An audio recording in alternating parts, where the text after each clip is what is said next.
Hello. Today we're going to be talking about determining the inverse of a function.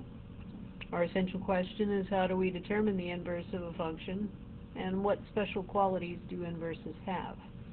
So the first thing we need to know is, what is an inverse? Well, you can obtain an inverse of a function by switching your x and y variables. And an inverse is denoted by f of -1 of x. So whenever you see this -1 power in function notation, it's always talking about the inverse. So the actual definition is, if f and g are two functions such that f of g of x, that's that composition of functions, if f of g of x is equal to x and g of f of x is equal to x, for every x in the domain of f and g, then f and g are inverses of each other. So if you want to verify if they are inverses or not, take the composition of the two, f of g of x and g of f of x, leave x in there, and see if you get x as the result when you simplify it. And if you do, then they are definitely inverses of one another.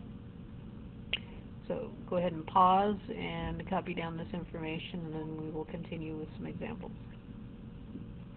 Alright, so example 1, we want to determine the inverse of f of x equals 5x minus 3. So first thing we're going to do is we're going to take f of x and we're going to replace that with y, because f of x is equal to y. So y is now equal to 5x minus 3. And once you've done that, so step 1 was to replace f of x with y. Step 2, we're going to switch x and y. Literally switch the x and y variables. So right here, where the y is, I'm going to replace it with an x. Where the x is, I'm going to replace it with y. And everything else stays where it is. Once you've done that, step number 3 now, solve for y. Just like you would if you were doing any other function trying to get it into y equals format. So we're going to solve for y. So I need to move the 3 to the other side by adding it. I get x plus 3 is equal to 5y. My last step, I'm going to divide by 5. Each piece, divide by 5, and I end up with y is equal to 1/5 x, or x over 5, plus 3/5. This new function is my inverse function of the original function f of x. And so that last step was just to simplify as much as possible. Okay, go ahead and pause and get ready for the next example. Okay, very briefly, so now you could take that y that we just solved for and you could replace it with f -1 of x, and that's your inverse function, 1/5 x plus 3/5. Okay, example 2, are f and g inverses of one another? And this would go along with if you had a problem that told you to verify that two functions are inverses of one another. You're going to follow the same process. So in order to prove it, what I have to do is I have to take the two and I need to do their compositions. So to prove they are inverses, we need to show that f of g of x is equal to x, and g of f of x is equal to x. So that's what we need to show happens. So we're going to take these two functions and we're going to do their compositions. So the first one, if I'm doing f of g of x, then I am going to do f of 1/3 x plus 2. So everywhere there's an x up here, I'm going to take out the x in the f function, and I'm going to plug in 1/3 x plus 2, and I'm going to simplify it and see what I get. So, distributing the 3 times 1/3 x is just x, and then 3 times, that's a 2.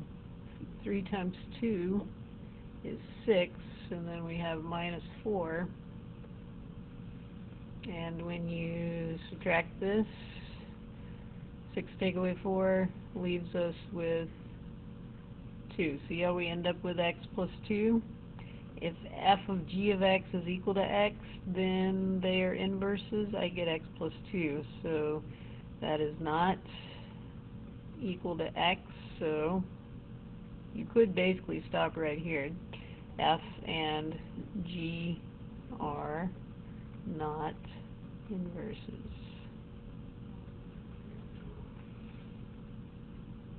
And that you could stop right there. But just for practice purpose, let's go ahead and do g of f of x as well.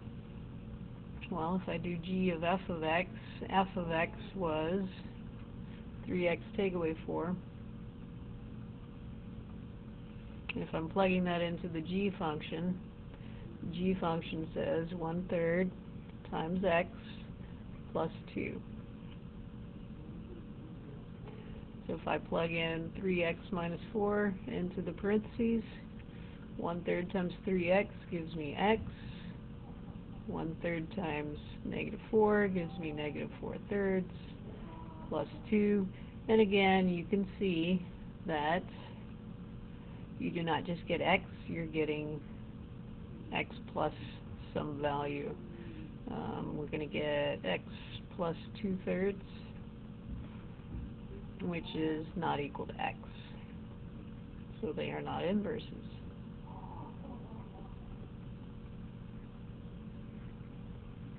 Go ahead and pause the video and finish copying this example.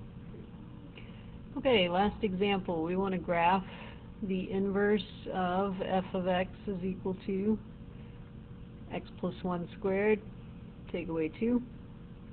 So the first thing we're going to do is we're going to graph the original function f of x. So first thing I'm going to do is make a table of values. And that table of values is going to be an XY chart. And I'm going to do it for the values -2, -1, 0, 1, and 2. If you'll take a moment to fill those in, I will fill them in and we can graph them. Okay, so here's my table of values. I've got -2, -1, -1, -2, 0, -1, 1, 2, 2, 7. So when I plot these, my original function f of x is -2, -1, -1, hang on, pause. Go ahead and plot your points and then I'll be right back. And we're back. Okay, so here's the points plotted. -2, -1, -1, -2, 0, -1, 1, 2, and 2, 7. Now, this is a quadratic function, so you would expect, and if you had looked at this before, this was my vertex from this. So with the transformation, this is our parabola. This is what it looks like, so we want to go ahead and complete it. Now we want to do the inverse of f of x. So what we're going to do is we're going to take the table that we made and we are going to create a new table.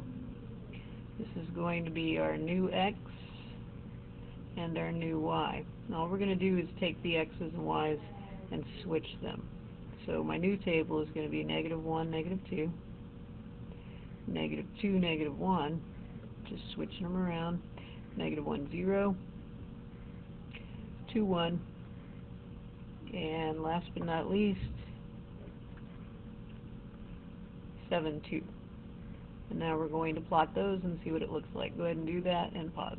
And so you can see on our new graph, this one is going kind of the opposite direction. Okay. Last but not least, what I want you to notice, and this is one of those attributes that inverses have, is that these two graphs are symmetrical, not about the x-axis or the y-axis, but they are symmetrical about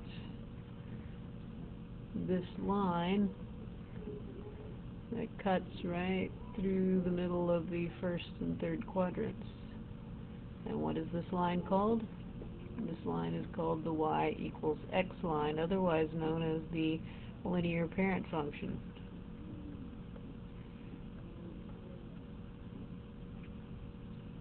Anybody want to guess why they are symmetrical about the y equals x line? Very good. They're symmetrical about y equals x because what did we switch with each other? We switched the y and the x with each other, so that's why they're symmetrical over y equals x. Alright, finish up your notes and we'll see you tomorrow. Have a good day. Bye-bye.